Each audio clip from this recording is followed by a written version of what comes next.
여러분 안녕하세요. 자, 바로 오늘 다룰 엄청난 스케일의 분석으로 곧장 들어가 보겠습니다. 이번 해설에서는요, 미국이 앞으로도 계속 글로벌 금융 패권을 꽉 쥐고 흔들기 위해 준비하고 있는 아주 거대하고 복잡한 마스터 플랜을 차근차근 분해해 볼 텐데요. 이 분석의 핵심은 완전히 새로운 형태의 미국 국부 펀드와 비트코인, 금 같은 디지털 자산을 결합한다는 겁니다. 전 세계 자본시장의 판도를 완전히 뒤집어 놓을 수 있는 이 치밀한 움직임, 그 이면에 숨겨진 논리를 지금부터 저와 함께 파헤쳐 보시죠. 오늘 다룰 내용의 큰 그림부터 빠르게 짚고 넘어가겠습니다. 첫 번째, 신뢰의 종말을 시작으로 금의 재평가, RWA 토큰화, 스테이블 코인, 경쟁국 견제, 그리고 마지막 통화가치 폭락의 위협까지 단계별로 살펴볼게요. 자, 첫 번째 파트입니다. 신뢰의 종말, 글로벌 스탠다드의 전환입니다. 한번 생각해 볼까요? 만약 전 세계가 갑자기 미국의 빚, 그러니까 미국 국채를 더 이상 안 사준다면 대체 무슨 일이 벌어질까요? 수십 년 동안 미국은 달러를 펑펑 찍어내고 국채를 팔아서 경제를 돌렸잖아요. 근데 분석 자료를 보면 지금 상황이 심상치 않습니다. 중국이나 일본, 사우디 같은 큰 손들이 미국 국채를 피하고 있거든요. 수익률도 낮고 달러가 언제 무기가 되어 날아올지 모른다는 지정학적 리스크를 강하게 느끼는 거죠. 빚내서 빚 갚는 기존 시스템이 이제 한계에 다다랐다는 뜻입니다. 이 분석에서 든 비유가 정말 기가 막히는데요. 과거 낡은 시스템에서는 힘센 큰형님이 동생들한테 형 믿지? 돈 좀 빌려줘 하면 끝이었어요. 정부의 신용, 즉 법정화폐 체제를 무조건 믿으라고 강요한 거죠. 근데 이제 상황이 바뀌었습니다. 동생들이 형, 이젠 말만 믿고는 못 빌려주겠어. 확실한 담보물 먼저 보여줘. 이렇게 반기를 들기 시작한 겁니다. 단순한 신용을 넘어 금, 부동산, 비트코인처럼 진짜 가치가 있는 담보를 요구하는 새로운 디지털 자산 본위제로 거대한 판이 바뀌고 있는 겁니다. 두 번째 파트, 금의 재평가라는 일종의 금융 마술입니다. 자, 미국이 담보물이 필요해졌다고 치죠. 그럼 그 엄청난 담보를 어디서 구해올까요? 여기서 장부상의 기가 막힌 묘수가 등장합니다. 미국 정부 금고에 금이 무려 8,000톤이나 있거든요. 근데 이게 회계 장부에는 1973년에 정해진 가격, 온스당 겨우 42달러 22센트로 묶여 있습니다. 지금 금값이 온스당 수천 달러가 넘는데 말이죠.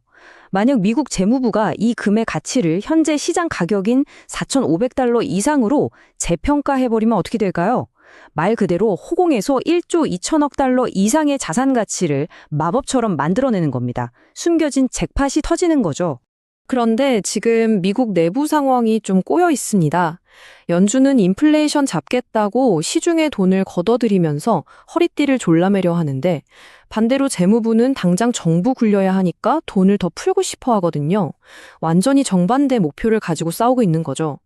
이렇게 절대 양립할 수 없는 두 기관의 딜레마를 동시에 해결하기 위해 나온 묘안이 바로 앞서 말한 막대한 담보를 활용할 미국 국부 펀드를 만들자는 겁니다.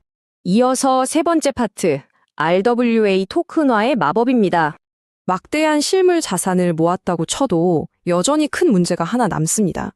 월스트리트의 거대 은행들은 유동성이 뚝뚝 떨어지는 무거운 금이나 부동산을 자기들 장부에 올리는 걸 엄청나게 싫어하거든요. 규제 때문에 페널티를 받으니까요. 바로 이때 완벽한 구원투수로 등장하는 게 RWA, 즉 실물 연계 자산 기술입니다. 무거운 실물 자산을 블록체인상의 디지털 토큰으로 쪼개서 누구나 1초 만에 사고 팔 수 있는 고유동성 자산으로 싹 바꿔버리는 거죠. 분석 자료는 이 치밀한 마스터 플랜을 4단계로 아주 깔끔하게 설명합니다. 첫째, 실물 자산을 국부 펀드라는 한 바구니에 다 모읍니다. 둘째, 그걸 RWA 기술로 디지털화하죠.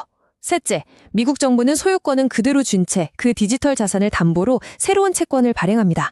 그리고 마지막 넷째, 이 새로운 디지털 채권을 월스트리트의 규제 페널티 없는 최상의 자산으로 파는 겁니다. 월스트리트가 안 사고는 못 베게 완벽한 구조를 짜놓은 셈이죠. 하지만 이 모든 게 합법이 아니면 아무 소용이 없겠죠. 최근 미국 의회 움직임, 특히 FIT21 법안을 눈여겨봐야 하는 이유가 여기 있습니다. 이 법안이 이런 디지털 토큰들을 합법적인 금융자산으로 딱 인정해주는 마법의 지팡이 역할을 하거든요. 전통 금융권이 아무런 법적 부담 없이 이 새로운 디지털 생태계로 쏙 들어올 수 있도록 아예 레드카펫을 깔아주고 있는 겁니다. 자, 네 번째 파트입니다. 스테이블 코인과 글로벌 유동성에 대한 이야기입니다. 월스트리트가 끝이 아닙니다. 이 플랜이 노리는 진짜 침 흘릴 만한 거대한 시장은 따로 있어요. 바로 스테이블 코인입니다. 가치가 1달러에 구정된 이 코인들은 100% 안전한 준비금이 무조건 필요하거든요. 지금까지는 이게 현금이나 단기 국채로만 제한되어 있었는데 만약 새로운 규칙이 생겨서 RWA 기반 채권도 허용된다면 종이 쪼가리 국채보다 실제 금이나 비트코인이 뒷받침하는 미국 정부의 디지털 채권이 훨씬 안전해 보이지 않겠습니까? 당연히 이쪽으로 수요가 몰릴 수밖에 없죠. 사실 이 짧은 문장 하나가 이번 분석의 핵심을 가장 날카롭게 찌릅니다. 미국은 전 세계의 유동성을 남김없이 다 빨아들일 작정이다. 미국이 이 RWA 기반의 초안전 디지털 채권을 세계 최고의 자산으로 올려놓는 순간 이건 거대한 진공청소기가 됩니다. 안전한 곳을 찾는 전 세계의 막대한 돈이 다른 나라들을 떠나서 오직 미국의 새로운 디지털 시스템 안으로 블랙홀처럼 쫙 빨려 들어가게 될 겁니다. 다섯 번째 파트, 경쟁국들에 대한 체크메이트입니다. 달러 패권에서 벗어나려는 국가들 입장에서는 진짜 등골이 서늘해지는 전략인데요.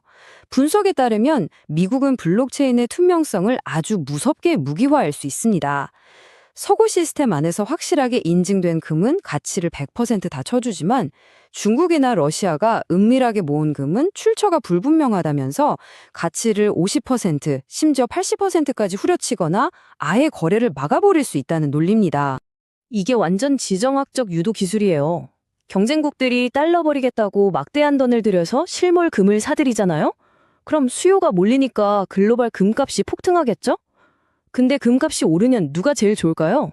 바로 금을 산더미처럼 쌓아두고 그걸 담보로 쓰는 미국입니다. 경쟁국들은 달러를 무너뜨리려고 금을 샀는데 오히려 미국이 더 많은 디지털 달러를 찍어낼 수 있도록 담보 가치만 빵빵하게 올려주는 꼴이 되는 겁니다. 기가 막히죠. 마지막 여섯 번째 파트, 통화 가치 폭락의 위협입니다. 이게 왜 우리한테 중요할까요? 자, 방금 말씀드린 대로 전 세계 달러가 미국의 초안전 디지털 자산으로 싹 다 빨려 들어가면 당장 우리가 쓰는 원화는 어떻게 될까요?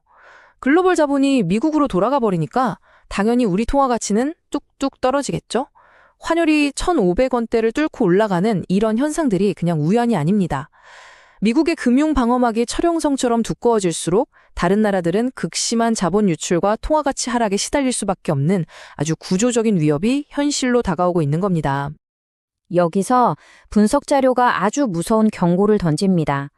이 통화 블랙홀이 미국 계획대로 완벽하게 돌아간다면 장기적으로 원달러 환율이 단순히 1,500원을 넘어서 2,000원, 심지어 3,000원까지 치솟을 수 있다는 끔찍한 시나리오를 제시합니다. 환율이 3,000원이 된다는 건요, 우리가 뼈 빠지게 번 돈의 실질 구매력이 그냥 반토막 난다는 뜻입니다. 내 지갑 속 돈이 가만히 앉은 자리에서 증발해버리는 말 그대로 조용한 약탈이 일어날 수 있다는 거죠. 자, 여러분, 만약 미국이 이 디지털 자산 본위제로 성공적으로 넘어가서 새로운 금융의 철옹성을 완성한다면 과연 다른 나라들은 자국의 부가 통째로 빨려 들어가는 걸 어떻게 막아낼 수 있을까요? 우리만의 안전한 피난처를 구축하지 않는다면 이 거대한 체스판에서 결국 누군가의 이익을 위해 희생되는 말로 전락하고 마는 걸까요? 다가오는 거대한 금융의 변화 앞에 아주 묵직한 고민을 남기면 오늘 해설은 여기서 마치겠습니다.